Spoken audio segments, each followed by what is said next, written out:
Sir சைலண்டாக போனால் விட்டுற வேண்டியதானே சார்? நீங்கள் ஏன் சார் திருப்பி ஏதோ மனுஷன் ஒரு ஆர்வ கலரில் வந்துட்டார். 3 வருஷத்தில் அவர் டைவர்ஸ் பண்ணிட்டாரு. அவங்க மனைவியை, மகள் இருக்கிறாங்க. அவர் இப்போ நீங்கள் என்ன கேட்குறீங்க, அம்மாவை மட்டுமே பிரதானப்படுத்துகிறாருன்னு. இவர் அரசியலுக்கு வரேன்றதை தாராளமாக அறிவிச்சிடலாம்.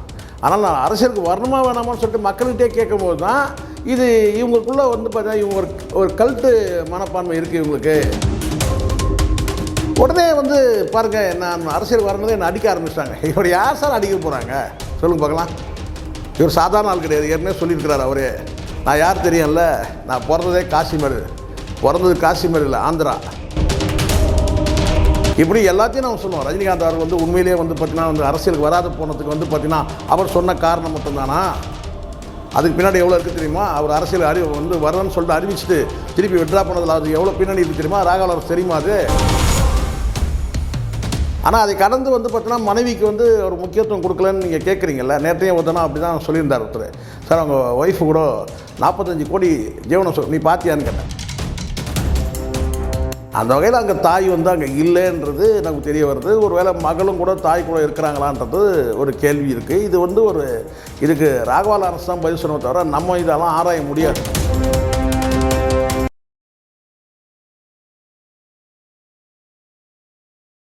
சார் வணக்கம்.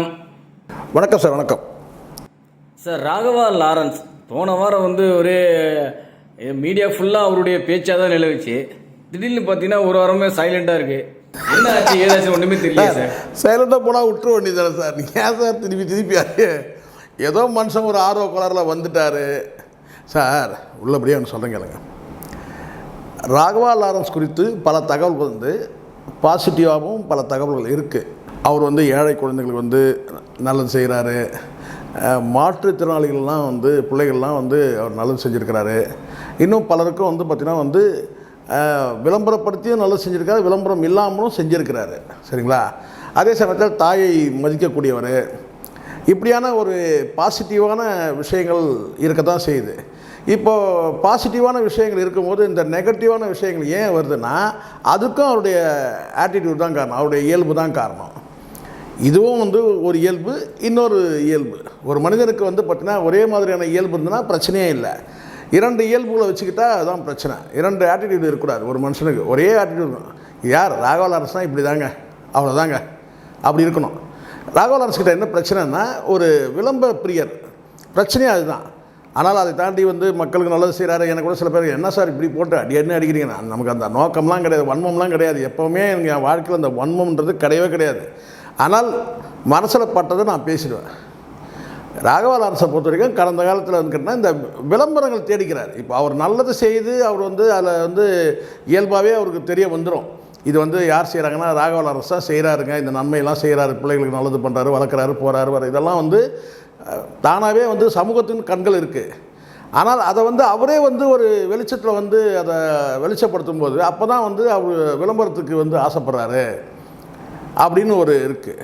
அதுக்காக நீங்கள் சார் விளம்பரம் செய்தால் தானே சார் 4 பேருக்கு தெரியுன்றது அப்படி கிடையாது. சமூகமே அதை செய்யும். ராகவா லாரன்ஸ் ஒரு நல்ல காரியம் பண்ணுறாருன்னா அது சமூகத்துக்கு போய் சமூகமே அதை பேசும். நாம் பேசலையா? எவ்வளோ பேர்த்து பேசியிருக்கோம். இப்போ விஜயகாந்த் எப்போ விளம்பரப்படுத்திக்கிட்டார் அவரை? இப்போ இன்றைக்கி நம்ம பேசுகிறோம்ல. அதனால் இதெல்லாம் காட்சிப்படுத்துறதுன்னு ஒன்று இருக்குது. நம்ம செய்த உதவியை காட்சிப்படுத்து. இதுலேயும் கூட அவர் செய்த தப்பே என்னென்னா இவர் அரசியலுக்கு வரேன்றதை தாராளமாக அறிவிச்சிடலாம். ஆனால் நான் அரசியலுக்கு வரணுமா வேணாமான்னு சொல்லிட்டு மக்கள்கிட்டே கேட்கும்போது தான் இது இவங்களுக்குள்ளே பார்த்தீங்கன்னா இவங்க ஒரு கல்ட்டு மனப்பான்மை இருக்குது இவங்களுக்கு. நம்ம சினிமா நடிகர்ன்றதுனால பார்த்தீங்கன்னா நமக்கு ஒரு பெரிய ஒரு பிரபலம். நாம இந்த மக்கள் ஒரு கீழான பார்வை இருக்குது. இதெல்லாம் மாட்டு மந்தைங்க அப்படி தான் எக்கத்தமாக பேச தெரியாமல் பேசிட்டு இப்போ எல்லோரும் என்கிட்ட சொல்கிறாங்க, இல்லை சார் உதாரணம் காட்ட தெரியாமல் உதாரணம் காட்டிட்டாரு அப்படின்னு சொல்கிறாங்க. எப்படிலாம் பேசுனது தானே. அப்போ இந்த இடத்துல எதுக்குன்னு கேட்குறேன் நான். ஒரு மீடியா சந்திப்புன்றது அவ்வளோ கேஷுவலாலாம் பண்ண முடியாது சார். அதுவும் நீங்கள் குறிப்பாக நீங்கள் தனிப்பட்ட உங்களுடைய நடனம் குறித்து அல்லது உங்களுடைய தனிப்பட்ட நிகழ்வுகள் குறித்து நீங்கள் பேச தனிப்பட்டதான் நான் சொல்லக்கூடியதுன்னு கேட்டால் ஒரு டான்ஸை குறித்தோ அல்லது சினிமா குறித்து பேசுகிறது வேறு. ஆனால் அரசியலுக்கு வந்துட்டிங்கன்னா இங்கே பலவிதமான கேள்விகள் போடப்படும். ராகவா லாரன்ஸ் எங்கே சிக்கினார்? அவர்கிட்ட இந்த ஆட்சி குறித்து கேட்கப்படுது. ஆட்சி குறித்து கேட்கும்போது நான் கேட்டிங்கன்னா சூப்பருன்ட்டார். இது மனசாட்சிக்கு விரோதமானது இல்லை, சூப்பர்னு சொல்ல முடியாது சார். இங்கே விஜய்க்கு நீங்கள் ஆதரவாகவும் பேசுகிறத நான் வந்து எதிர்ப்பாக பேசக்கூடாது. ஆட்சி சூப்பரா சார், நேற்று வரைக்கும் நடந்துட்டு இருக்கு சார். அப்போ அதை விவரமாக சொல்லணும். இந்த மாதிரி ஆட்சியில் வந்து நிர்வாகம் பண்ணும்போது சில குறைகள் இருக்க தாங்க செய்யுது. ஆனாலும் இதை வந்து மெல்ல மெல்ல சரி பண்ணிடுவார். இப்போ தாங்க அவர் வந்திருக்கிறாரு, அதுக்கான நம்ம வந்து ஒரு சஃபிஷியன்ட் டைம் நம்ம கொடுக்கணுன்றதை சொல்கிறதுன்னு ஒன்று இருக்குது. ஆனால் அதை சொல்ல தெரியாமல் வந்து கேட்டால் சூப்பராக இருக்குது. உடனே வந்து பாருங்கள், நான் அரசியல் வரணுதே என்னை அடிக்க ஆரம்பிச்சிட்டாங்க. இவர் யார் சார் அடிக்க போகிறாங்க சொல்லுங்க பார்க்கலாம். இவர் சாதாரண ஆள் கிடையாது, ஏற்கனவே சொல்லியிருக்கிறார் அவரே. நான் யார் தெரியும்ல, நான் பிறந்ததே காசிமேடு, பிறந்தது காசிமேடு இல்லை ஆந்திரா. அதனால தான் இப்போ வந்து நாம் தமிழுக்கும் இவருக்கும் அந்த முட்டல் மோதல் வந்தது இதனால தான். ஸோ இதெல்லாம் நான் என்ன சொல்கிறேன்னா, அதுக்காக நம்ம வேற்றுமைப்படுத்தி பேசவே இல்லை. இங்கே வாழக்கூடிய உரிமை இருக்குது.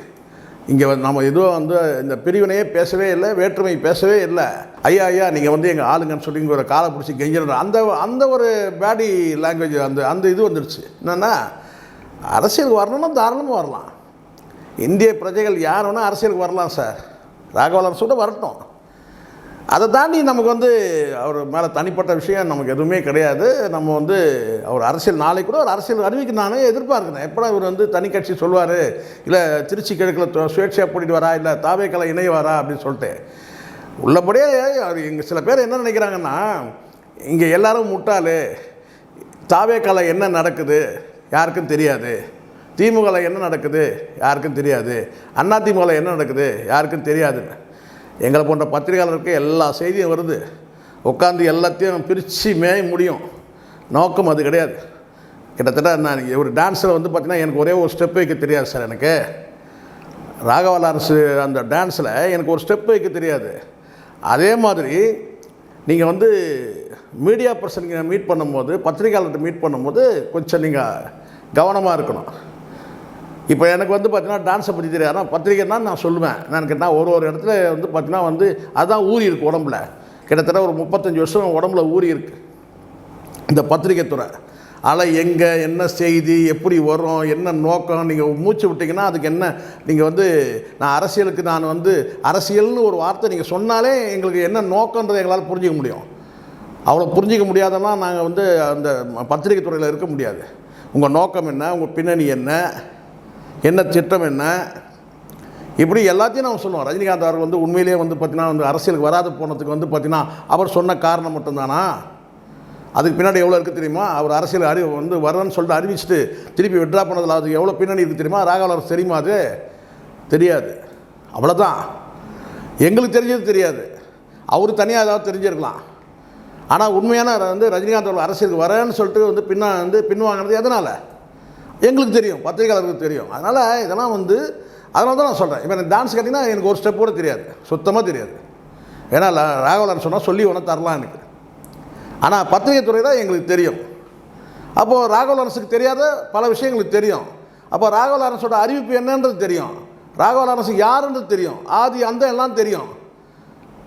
சில பேர் பேசுகிறாங்க. இப்போது வந்து உங்களுக்கு தெரியும், ஒரு பெரிய ஜாம்பவான் அவர் சொல்கிற தனிப்பட்ட வாழ்க்கைலாம் எடுத்து பேசுகிறாரு. இப்போ நமக்கு ராகவலரன்ஸோட தனிப்பட்ட வாழ்க்கை நம்ம வந்து பேசுகிறது இல்லை.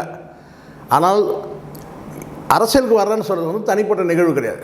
ஒரு பொது வாழ்க்கைக்கு வரேன்னு சொல்கிறது அது மக்கள்கிட்டே எது கேட்குறாரு அப்படின்றது தான் நம்ம வந்து இங்கே வந்து பிரதிபலித்தோம், வெளிப்படுத்தியிருந்தோம். ஆமாம் சார். இப்போ எனக்கு வந்து ஒரு கேள்வி கேட்க தோணுது. என்னென்னா, இவர் வந்து அரசியலுக்கு வரதுக்கு கூட ஒரு வீடியோ பதிவு ஒன்று போட்டிருந்தார். என்ன போட்டிருந்தாருன்னா, நான் அம்மா கிட்ட கேட்டேன் அப்படின்ற மாதிரி தான் சொல்லிட்டு இருக்காரு. தவிர தன் மனைவி பற்றி எந்த ஒரு வார்த்தையுமே எங்கேயுமே ஒரு மென்ஷன் பண்ணவே இல்லை. உங்களுக்கு தெரியல. அதுதான் சார் இங்கே சில பேர் வந்து இதுதான் இங்கே சிக்கல், இதுதான் புரிஞ்சுக்கிறது இல்லை. இப்போது ஒரு விஷயம் இருக்குது. இப்போது நீங்கள் இதுக்கு பதில் சொல்கிறதுக்கு முன்னாடி நான் வந்து இந்த ஸ்ரீரெட்டி விஷயத்துக்கு போயிடுறேன். இப்போ இந்த ஸ்ரீரெட்டி வந்து பார்த்திங்கன்னா இதுக்கு முன்னாடி வந்து ஒரு நேர்காணல் கொடுத்துருக்காங்க. அது நம்ம நண்பர் ஃபெலிக்ஸ் ஜெரால்டுக்கிட்ட ஒரு நேர்காணல் கொடுத்துருக்குறாங்க. அதில் வந்து பார்த்திங்கன்னா வந்து இவரை பற்றி ராகவலரன்ஸ் வந்து தன்னை வந்து எப்படி வந்து அப்யூஸ் பண்ணாருன்றதை அவங்க சொல்கிறாங்க. இதுக்கு வந்து பார்த்திங்கன்னா ராகவலரன்ஸ் தரப்பில் வந்து ஏதாவது ஒரு ரிப்ளை இருக்கான்னு பார்த்தீங்கன்னா அன்றைக்கும் இல்லை. 5 வருஷத்துக்கு முன்னாடி கொடுத்த அந்த நேர்காணல் அப்போவும் பதில் சொல்லலை. 5 வருஷத்துக்கு கழித்து இப்போவும் வந்து பதில் சொல்லலை. சரி, அந்த ஸ்ரீரெட்டி வந்து பார்த்திங்கன்னா வந்து இவர் மேலே மட்டும்தான் சொல்லியிருக்காங்களா, இன்னும் சில பேர் மீது சொல்லியிருக்கிறாங்க. கடந்த காலத்தில் அவங்க பேசின பேச்சுக்கள், அதுக்கப்புறம் அவங்க மேலே வழக்கு பதிவு பண்ணப்பட்டது, இதெல்லாம் வந்து நிறைய நடந்திருக்கு. ஆனால் ராகவா லாரன்ஸ் வந்து ஒரு சக நடிகரா கிடையாது. அவர் ஒரு பொது தொண்டு செய்கிறவர், ஒரு பொது தொண்டு செய்கிறவர். மற்ற நடிகர் மாதிரி கிடையாது ராகவா லாரன்ஸ். அவர் வந்து ஏழை பிள்ளைங்களை எடுத்து படிக்க வைக்கிறாரு, மாற்றுத்திறனாளிகளை படிக்க வைக்கிறாரு, அப்போ வந்து பள்ளிகள் நடத்துகிறாரு, வந்து ஸ்கூல் இப்படி வந்து ஆதரவற்றோர் இல்லங்கள் நடத்துகிறாரு. இப்படிலாம் இருக்கும்போது அப்படிப்பட்ட ஒரு ராகவா லாரன்ஸ் மீது வந்து ஒரு பெண் வந்து ஒரு புகார் கொடுக்குறாங்கன்னா உள்ளபடியே ஒரு பொறுப்பாக வந்து அதுக்கு பதில் சொல்லியிருக்கணும். இப்படி ஒன்று நடக்கவே இல்லைங்க, இது பொய்ங்க, இது தவறாக சொல்கிறாங்க, அவதூறு பரப்புகிறாங்க, பேசியிருக்கணும். அதான் அன்றைக்கும் கடந்து போகிறீங்க. இதான் இப்போ இன்றைக்கும் அது வைரல் ஆகிட்டு இருக்கு, இன்றைக்கும் கடந்து போகிறீங்க. அப்போ எப்படி சார் உங்கள் மேலே ஒரு மதிப்பு வரும் சார்? குற்றச்சாட்டு யார் வேணால் சொல்லலாம் சார், ஆனால் அதை நம்ம மறுக்கணும்ல, கடந்து போகக்கூடாதுல்ல. இது பொய்ங்க, ஒரே வார்த்தை. அந்த பெண் சொல்லக்கூடியது என் மீதான அவதூறான வந்து அந்த குற்றச்சாட்டை நான் மறுக்கிறேன், அது மாதிரி ஒரு நடக்கவே இல்லை, சொல்லலையே. அன்றைக்கும் சொல்லலை சார், ஆனால் இன்றைக்கும் வந்து அரசியலுக்கு வரேன்னு சொன்ன பிறகு பார்த்திங்கன்னா அது மீண்டும் வைரல் ஆகும்போது இன்றைக்கும் பேசணும்ல. அப்போ எளிதாக கடந்து போகிறீங்க. அப்போது உங்கள் நன்னடத்தை மீதான நமக்கு ஒரு என்ன சொல்ற ஒரு சந்தேகம் வருதில்ல, ஒரு டவுட் வருதில்ல. என்னங்க ஒரு நடிகையை வந்து பார்த்திங்கன்னா வந்து ராகவேந்திரா வந்து அது ஸ்டாச்சுக்கு முன்னாடி வச்சு சத்தியம் பண்ணி அப்யூஸ் பண்ணியிருக்கிறாருங்க அப்படின்றத அந்த நடிகையை வந்து சொல்கிறாங்க. அப்படின்னும் போது அப்போ உங்கள் மீதான நன்னடத்தை வந்து ஒரு கேள்வி ஆகுதுல்ல. அப்போது அவர் தம்பி ராகவா லாரன்ஸ் வந்து பேசணும்ல, மறுக்கணும்ல. இது அவதாரம் சொல்கிறாங்க. சொன்ன நடிகையும் வந்து பார்த்திங்கன்னா வந்து தர்ம பத்தினி ஒன்றும் கிடையாது, அது நல்லா தெரியும். ஏன்னு கேட்டிங்கன்னா கடந்த காலத்தில் அவங்க வந்து பார்த்திங்கன்னா எல்லாரையும் சொல்லியிருக்கிறாங்க, இவன் பண்ணிட்டான், அவன் பண்ணிட்டான், இவன் வந்து அந்த வடிவேலு படத்தில் ஒரு பொண்ணு சொல்ல பாருங்க, நான் வந்து கண்மாய் பக்கம் ஒதுங்கினேன், என்னை கண்டம்னு ஒரு ஜமீன் கண்டம் பண்ணிட்டாரு அப்படின்னு சொல்லி ஒரு வசனம் வரும் பாருங்கள் வடிவேலு படத்தில். அந்த மாதிரி தான் ஸ்ரீரெட்டியோட பல குற்றச்சாட்டுகள் வந்து இருக்குது. இதுக்கு முன்னாடி சில நடிகர்கள் மீது சொல்லியிருக்கிறாங்க. அதெல்லாம் நம்ம பொய்ன்னு நம்ம சொல்ல முடியும். ஏன்னா சம்மந்தப்பட்டது தானே சார் மறுக்கணும். ஒரு நடிகை வந்து பகிரங்கமாக வந்து என்னை அப்யூஸ் பண்ணான்னு சொல்கிறாங்கன்னா சம்மந்தப்பட்ட நபர்கள் தான் மறுக்கணும். அது அப்போ அவங்க மறுக்காத போது நம்ம வந்து பார்த்தீங்கன்னா அது உண்மையான்ற ஒரு கேள்வி வருது இல்லைங்க. சம்மந்தப்பட்டவங்க மறுத்துட்டாங்கன்னா அப்போ இந்த நடிகை வந்து இதே வேலை தாங்க அப்படின்னு சொல்லலாம். ஆனால் இந்த நடிகை வந்து ராகவா லாரன்ஸ் மட்டுமே இல்லை, இதுக்கு முன்னாடியே சொல்லியிருக்கிறாங்க. அப்போது இந்த நடிகையே வந்து பார்த்திங்கன்னா வாய்ப்பு கேட்டால் போயிடுறேன்னு சொன்னால், வாய்ப்பு வந்து கொடுக்குறேன்னு சொன்னார், அதனால் நான் என்னுடைய படுக்கையை ஷேர் பண்ணிக்கிட்டேன்னு சொன்னால் அப்போ அவங்க வந்து ஒரு தலைமையில் தானே பொருள் ஆயிடுது இல்லையா. அப்போது நம்ம வந்து இந்த இடத்துல வந்து நம்ம என்ன சொல்ல வரோம்னா ராகவா லாரன்ஸ் வந்து மறுக்கலைன்னா அப்போ அது வந்து பார்த்தீங்கன்னா மௌனம் சம்மதம்ன்ற மாதிரி ஆகிடுதில்ல, அது இருக்குது. அதை கடந்து இப்போ நீங்கள் வந்து சொல்கிறது கேட்டால் மனைவி வந்து டைவர்ஸ் பண்ணிட்டாங்க அப்படின்லாம் சொல்கிறீங்கள நீங்கள், அது உள்ளபடியே எனக்கு அதை பற்றி தெரியாது. அது தெரிஞ்சாலும் நம்ம அதை பற்றி பேசுவதில்லை. ஒரு மனிதனுடைய வாழ்க்கையில் இந்த விவாகரத்து இதெல்லாம் வந்து நடக்கிறது தான். அதுவும் இன்றைய தினம் வந்து பார்த்தீங்கன்னா நிறைய நடக்குது. ஆனால் 3 வருஷத்தில் அவர் வந்து விவாகரத்து பண்ணிட்டாரு அப்படின்னு சொன்னால் ஒருவேளை வந்து சில கேள்விகள் போடுறாங்க. உங்களை மாதிரியான பத்திரிகையாளர் நேற்று ஒருத்தர் கேட்டார், அந்த கேள்வியை நீங்கள் அவாய்ட் பண்ணுங்கன்னு சொன்னால், ஆனாலும் இப்போ உங்ககிட்ட அந்த கேள்விக்கு பதில் சொல்கிறேன். ஏன்னா அவர் வந்து தொடர்ச்சியாக ராகவா லாரன்ஸை பற்றியே இதையே கேட்டுருந்தார், அவர் தனிப்பட்ட வாழ்க்கையே கேட்டிருந்தார். அதனால் நான் அதை இக்னோர் பண்ணிட்டேன், அது அந்த கேள்வியை தவிர்த்துருங்கன்னு சொல்லிட்டேன். ஆனால் இப்போ நீங்கள் கேட்கல, ஆனால் சொல்கிறேங்க, 3 வருஷத்தில் வந்து அவர் வந்து டைவர்ஸ் பண்ணிட்டாரு. அவங்க மனைவியை, மகள் இருக்கிறாங்க. அவர் வந்து இப்போ நீங்கள் என்ன கேட்குறீங்க, அம்மாவை மட்டுமே வந்து பிரதானப்படுத்துகிறாருன்னு. ஒரு மனிதர் வந்து தன் நேசத்துக்குரியவங்க யார், பாசத்துக்குரியவங்க யார், அவங்கள தான் சார் அதிகமாக பேசுவாங்க. அப்போ அவரை பொறுத்த வரைக்கும் வந்து மனைவியை வந்து மேற்கோள் காட்டல, எல்லாத்தையுமே அம்மாவை தான் மேற்கோள் காட்டுறாங்கன்னா அப்போ மனைவியை காட்டிலும் அம்மாவை வந்து அவர் வந்து நேசிக்கிறாரு. அம்மா வந்து தெய்வமான ஏற்கனவே சொல்லிட்டார்ல, தெய்வம்னு சொல்லிட்டாரு. அப்போது வந்து இங்கே யாரும் வந்து பார்த்தோன்னா பொண்டாட்டி தெய்வம்னு சொல்கிறது கிடையாது. யாருமே பொண்டாட்டி தெய்வம்லாம் சொல்கிறது கிடையாது. பொண்டாட்டின்னு ஒன்றும் சொல்லுவானே தவிர பொண்டாட்டியெல்லாம் எவனும் தெய்வம்னு சொல்கிறதில்ல. சொன்னால் ஒன்றும் தப்பு ஒன்றும் கிடையாது, ஆனால் சொல்கிறதில்ல. ஆனால் கடைசி வரைக்கும் பொண்டாட்டி தான் வரப்போகிறாங்க. அம்மா எப்படி ஒரு காலகட்டத்தில் வந்து பார்த்தீங்கன்னா வயது மூப்பின் காரணமாக இறந்துருவாங்க. ஆனால் பொண்டாட்டி தான் கடைசி வரைக்கும் இருக்கணும். ஆனால் அது சில பேர் வந்து பொண்டாட்டியை வந்து என்னக்கா ஒன்று சர்வன்ட் மாதிரி வச்சுருப்பான், இல்லைனா வந்து படுக்கிறதுக்கு மட்டும் வச்சுருப்பான், இல்லை அதை கடந்து என்னன்னு கேட்டிங்கன்னா வந்து ஒரு பொண்டாட்டியாக வச்சுருப்பான், அவ்வளோதான். அதை தாண்டி அடுத்த அந்த அம்மான்ற அந்த அந்த அந்தஸ்து, அந்த தெய்வன்ற அந்த அந்தஸ்துலாம் யாரும் கொடுக்கறது கிடையாது. அந்த வகையில் வந்து ராகவா லாரன்ஸ் கேட்டினா தான் அம்மா வந்து என் தெய்வம் அப்படின்னு சொன்னாங்க. அது பெரும்பாலும் வந்து ராகவா லாரன்ஸ் குடும்பம்னு இப்போ சொன்னாலே அவங்க அம்மா தான் பிரதானமாக இருக்கிறாங்க. அது வந்து நம்ம வந்து பார்த்திங்கன்னா வந்து அவருடைய என்ன சொல்ல தனிப்பட்ட நடவடிக்கை சார். அது நம்ம எதுவும் சொல்ல முடியாது. எல்லாருக்குமே அம்மா தான் வந்து தெய்வம். நமக்கும் அப்படி தான், எல்லாருக்கும் அப்படி தான், ராகவா லாரன்ஸுக்கும் அப்படி தான். ஆனால் அதை கடந்து வந்து பார்த்தீங்கன்னா மனைவிக்கு வந்து ஒரு முக்கியத்துவம் கொடுக்கலன்னு நீங்கள் கேட்குறீங்கல்ல. நேற்றையும் ஒருத்தனா அப்படி தான் சொல்லியிருந்தார் ஒருத்தர். சார் அவங்க ஒய்ஃபு கூட 45 கோடி ஜீவனம் நீ பார்த்தியான்னு கேட்டேன். எடுத்து கேட்டேன், நீ பார்த்தியான்னு கேட்டேன். இது 45 கோடி கொடுத்தாரு, நீ பார்த்தியா? இல்லை செய்தி வந்து செய்தியெல்லாம் தான் வந்துட்டுருக்கு. நமக்கு அது தேவையில்லாத விஷயம் சார். ஆனால் ஒரு மர்மமாக, அதாவது மனைவி பற்றிய வந்து செய்தி எதுவுமே இல்லாமல் அது ஒரு மர்மமாக தான் இருக்குது. ஆனால் மகள் இருக்கிறாங்க, மகள் கூட இருக்குது, தம்பி இருக்கிறாரு, மற்ற வந்து பார்த்தீங்கன்னா தாய் இருக்கிறாங்கல்ல. ஆனால் மனைவியை பொறுத்த வரைக்கும் அவர் வந்து விவாகரத்து பண்ணிட்டாருன்ற மாதிரி தான் தகவல் சொல்கிறாங்க. அவங்கள பற்றி செய்தி இல்லை. அவங்களும் வந்து பார்த்திங்கன்னா வந்து எங்கேயும் நேர்காணல் எதுவும் தரவில்லை. அவங்க மனைவி கூட எங்கேயும் நேர்காணல் கொடுத்த மாதிரி தகவல் எதுவுமே இல்லை. ஒரே ஒரு கேள்வி தான் சார் கேட்க தோணுது. ஒரு அவருடைய ஃபேமிலி, அதாவது மனைவி, அந்த விஷயங்கள் பார்க்கும்போது ஒரு மர்மமாகவே இருக்குது. என்ன காரணமாக இருக்கும்? மர்மம் இதில் என்ன சார் இருக்குது? அவருடைய நடவடிக்கை தான் இப்போ பிரச்சனையே. இப்போ அவர் நடவடிக்கை என்னன்னா, அவர் சொல்லக்கூடிய இப்போ ஒரு இடத்துல நீங்கள் வந்து ஒரு உறவை நீங்கள் பிரதானப்படுத்திங்கன்னு வச்சுங்களேன். இப்போ வருங்க, அவர் வந்து தன் தாயாரை வந்து பிரதானப்படுத்துகிறாரு, என் தெய்வம்னு சொல்கிறாரு. அது வந்து உள்ளபடி எனக்கு ரொம்ப அந்த ஒரு விஷயந்தான் ராகவா லாரன்ஸ் மீது நமக்கு மரியாதை வருது. சரிங்களா? அதுக்கு அடுத்ததாக வந்து பார்த்திங்கன்னா மகள் கூட இருக்கிற அந்த ஃபோட்டோக்கள் நம்ம பார்க்குறோம். ஆனால் மகள் குறித்து அவர் பெருசாக எதுவும் சொன்னதில்லை. ஆனால் வந்து மகள் கூட இருக்கிறத நம்ம பார்க்குறோம். ஆனால் மனைவியை பற்றி அவர் எதுவுமே பேசாதது, அப்போ கிட்டத்தட்ட அவங்க வந்து பிரிஞ்சிட்டாங்கன்ற மாதிரி சில தகவல்கள் அடிப்படையில் நம்ம நம்புகிற மாதிரியா இருக்குது. இப்போ சில பேர் பேசுகிறாங்க இல்லையா, அவங்க மனைவி வந்து பிரிஞ்சிட்டாங்க அப்படின்னு சொல்லி பேசும்போது, அப்போ அந்த பிரிஞ்சது வந்து உண்மை தான். ஏன்னா வந்து ராகவா லாரன்ஸே வந்து அதை வந்து எங்கேயும் காட்சிப்படுத்துறதில்ல மனைவியை.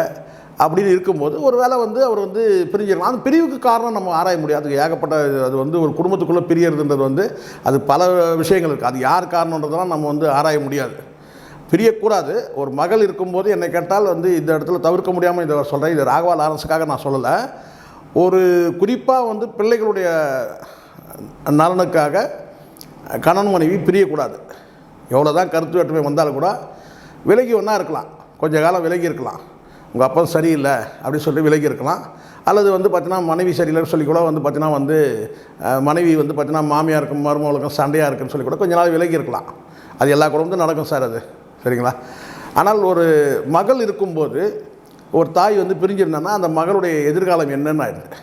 பாட்டி என்றைக்குமே பாட்டி தான் சார். ரஜினிகாந்த் கூட இன்றைக்கி வந்து தனுஷ், ஐஸ்வர்யா வந்து விவாகரத்து இருக்குது. தாத்தா வந்து அப்பாவாக முடியாதுல்ல சார். தாத்தா தான் இல்லையா? அது மாதிரி வந்து பார்த்திங்கன்னா வந்து ஆயா தான், பாட்டி தான். பாட்டி வந்து பார்த்திங்கன்னா ஒருபோதும் வந்து பார்த்திங்கன்னா வந்து எல்லா நல்லதும் வந்து ஒரு மகளுக்கு வந்து தாய் தான் பண்ணணும். அந்த வகையில் அங்கே தாய் வந்து அங்கே இல்லைன்றது நமக்கு தெரிய வருது. ஒரு வேளை மகளும் கூட தாய் கூட இருக்கிறாங்களான்றது ஒரு கேள்வி இருக்குது. இது வந்து இதுக்கு ராகவா லாரன்ஸ் தான் பதில் சொன்னதை தவிர நம்ம இதெல்லாம் ஆராய முடியாது. ஊடகங்களில் செய்தி சில பேர் வெளியிடுறாங்கன்றதை வச்சு நம்ம சொல்ல முடியாது. ஆனால் மனைவி குறித்த விஷயம் வந்து ஒரு மர்மமாக இருக்குது தான். அதை பற்றி ராகவா லாரன்ஸ் எதுவும் பேசுனதும் கிடையாது. இன்றைய தினம் அரசியலுக்கு வர்றன்றதை வந்து பார்த்திங்கன்னா வந்து இப்போ உதாரணத்துக்கு இப்போ உங்களுக்கு தெரியும் நினைக்கிறேன், ரஜினிகாந்த் அவர்களுடைய வந்து அரசியல் பயணம் இல்லைன்னு ஆயிடுச்சு. ஆனால் இப்போ வந்து லதா வந்து என்ன செய்கிறாங்க, மக்கள் மேடைன்னு ஒரு அமைப்பு நடத்துகிறாங்க. அப்போது மனைவி வந்து ஆக்ஷனுக்கு வந்துட்டாங்க, அரசியல் ஆக்ஷனுக்கு, அப்படி தான் சொல்ல முடியும். அது மாதிரி ராகவா லாரன்ஸ் வந்து அரசியலுக்கு வரணும்னு நினைக்கிறாருன்னு கேட்டால் அவர் வந்து நான் அம்மாவை கேட்டேன், ஆட்டுக்குட்டியை கேட்டேன்னு தான் சொன்னார் தவிர மனைவி கேட்டேன்னு ஒரு வார்த்தை சொல்லவே இல்லை. ஏன் மகளை கேட்டேன்னு கூட சொல்லவே இல்லை. அப்போ அந்த உறவுக்கு வந்து அவர் முக்கியத்துவம் தரலைன்றது நமக்கு தெரிய வருது. அவ்வளோதான். அதுதான் மக்களை கேட்குறாரு. சரிங்களா? மக்களை கேட்க வேண்டிய அவசியமே இல்லை. சரிங்களா? மக்கள் வந்து பார்த்திங்கன்னா வந்து நீங்கள் அரசியலுக்கு வாங்க, ஓட்டு போடணுமா வேணான்றது மக்கள் முடிவு பண்ணுவாங்க. ஆனால் நீங்கள் வரணுமா வேணாமன்றதை மக்கள் முடிவு பண்ண மாட்டாங்க. சரிங்களா? அதுக்கு அவங்க வேலையும் கிடையாது. அதான் வந்து பார்த்திங்கன்னா வந்து ராகவா லாரன்ஸ் குறித்து, அந்த மனைவி மகள் குறித்து எந்த தகவல் பெருசாக நமக்கு இல்லை. அதை பற்றி நம்ம பேச வேண்டிய அவசியமும் இல்லை. ஆனால் மனைவி வந்து பார்த்திங்கன்னா வந்து வெளிக்காட்டாமல் அம்மாவை மட்டுமே வந்து பார்த்திங்கன்னா வந்து ஃபோக்கஸ் பண்ணுறதுன்னு ஒன்று இருக்குல்ல, அதை தொடர்ச்சியாக செய்கிறாரு. அப்படி தான் பார்க்க வேண்டியதாக இருக்குது. சரி சார், பொறுத்திருந்து பார்ப்போம். Thank you very much sir. Thank you. நன்றி சார். இது போல பல வீடியோக்களை கண்டு மகிழ எங்களது ரீசன்ட் வாய்ஸ் சேனலை மறக்காம சப்ஸ்கிரைப் பண்ணுங்க.